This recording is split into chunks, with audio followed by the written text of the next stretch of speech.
We're going to make the Chilean sea bass almondine, breaded. Easy step. You don't have to season the fish.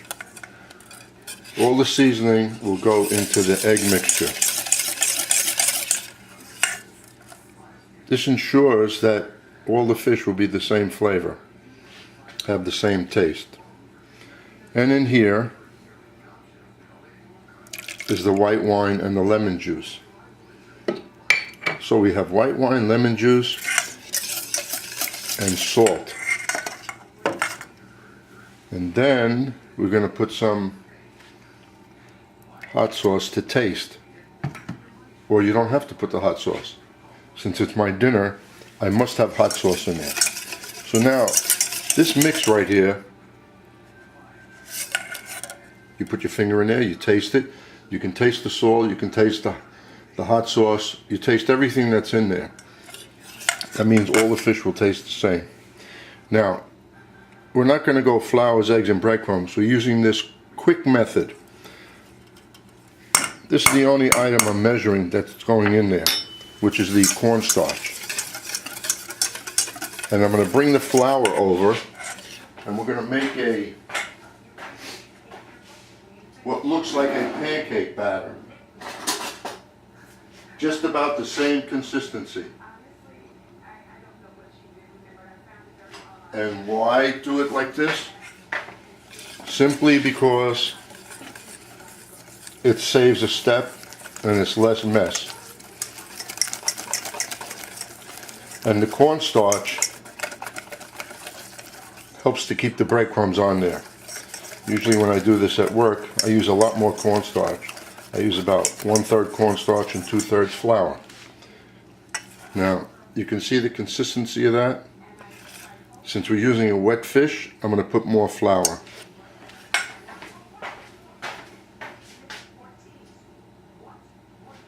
I'm going to put the pieces in here. Then we'll go straight into the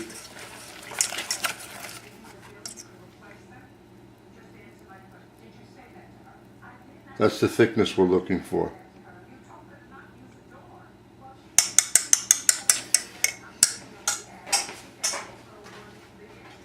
And while we are going to bread one piece, I refuse to touch it with my hands, so we're going to use a fork. If you use tongs, then you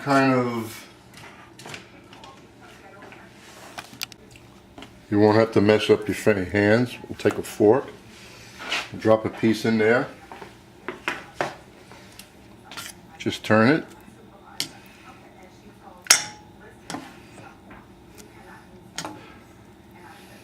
Let some excess just drip off. Keep your hands free, except for this point right here. Now what I do is I'll just take the breadcrumbs, put it on top. When I get done, my fingers will be nice and clean, no mess. Beautiful, nicely coated, and already we have the oil just pressed down hard, and that 2-ounce piece of fish now looks like a 1/2 pound piece of fish.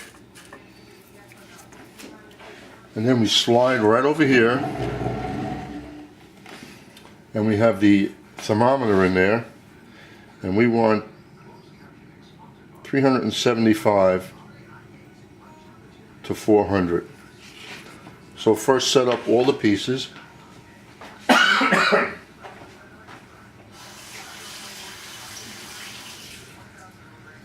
And I used slivered almonds instead of sliced.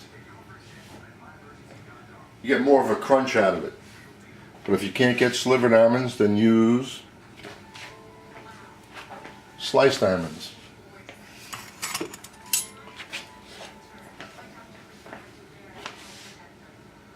So we're just about at 375, and this will not take long at all. Now, if you have a deep fryer, that's fine. If not, get a thermometer. Because if the temperature is correct, your food is not going to come out greasy. If it's too low, it'll be greasy. And if it's too hot, it'll just cook too fast. So we have 375, and we'll just put that piece right in there. I'm just cooking the one piece,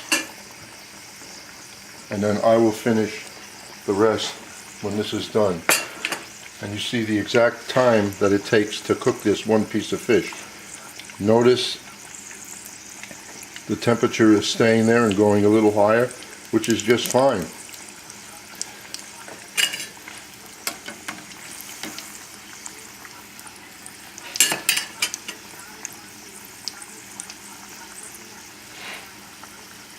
I'm going to put this on a plate, and we're going to cut it open immediately.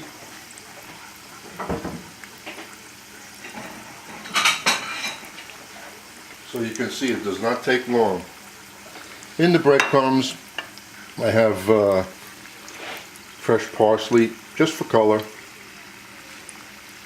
And if you like, you could always throw in some grated cheese into the mix. And you know what they say, when an item floats, it's done.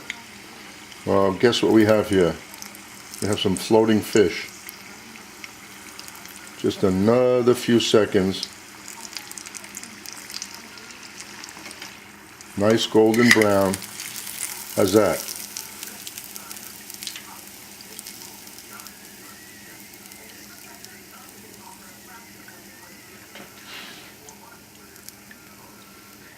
Let it drain.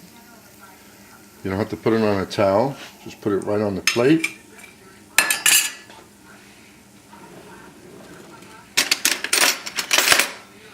Take a fork, and I'm not going to eat this right away. This is way too hot for me.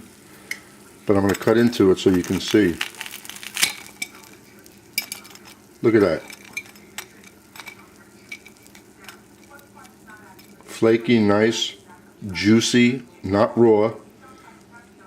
Doesn't take long to cook a piece of fish. Too often when you're eating fish outside in a restaurant or a diner or wherever you have it, you know it's overcooked. Hope you enjoy. There are two pieces. That's enough for one person. We made 4 2-ounce pieces. This is so crispy and crunchy. It's really good. And the oil, you could save the oil. After it cools, just pour it slowly into a container.